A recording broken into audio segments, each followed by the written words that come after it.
अस्सलामु अलैकुम वरहमतुल्लाहि ताला वबरकातुह।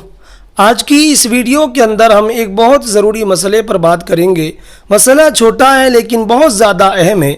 मसला ये है कि एक शख्स जो कि बग़ैर निकाह के एक औरत को अपने घर में रखता है, तो क्या उस शख्स का उस औरत को अपने घर में बग़ैर निकाह के रखना जायज़ है या नहीं। तो आइए इस सवाल का जवाब हम समझते हैं। तो सदर शरिया फतावा अमजदिया के अंदर इरशाद फरमाते हैं कि वो शख्स जो किसी औरत को बग़ैर निकाह के अपने घर में रखता है, अपने पास रखता है, ये हराम है, हराम है, हराम है। यानी 3 मरतबा आपने इरशाद फरमाया कि ये सख्त हराम है।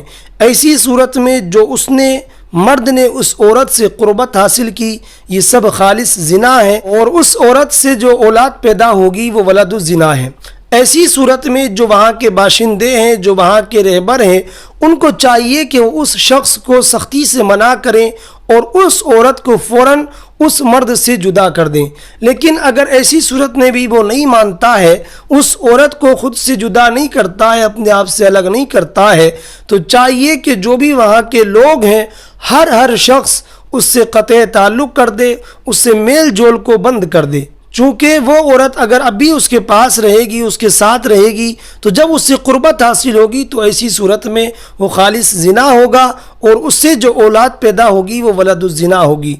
तो इसलिए ऐसे शख्स से ना ही तो मेल जोल रखा जाए और ना ही उससे सलाम कलाम किया जाए, बल्कि उसको काबिल नफ़रत बना दिया जाए ताकि वो लोगों के लिए इबरत बन जाए और अपने उस गुनाह से बाज आ जाए। तो उम्मीद करता हूँ इस वीडियो के ज़रिए आप पर मसले की वजाहत हो गई होगी। तो गुजारिश करता हूँ कि अगर आप पहली मरतबा हमारे इस चैनल पर आए हैं तो इसको सब्सक्राइब कर लें और वीडियो को ज़्यादा से ज़्यादा शेयर करें। मिलते हैं किसी अगली वीडियो के अंदर, तब तक के लिए खुदा हाफिज़।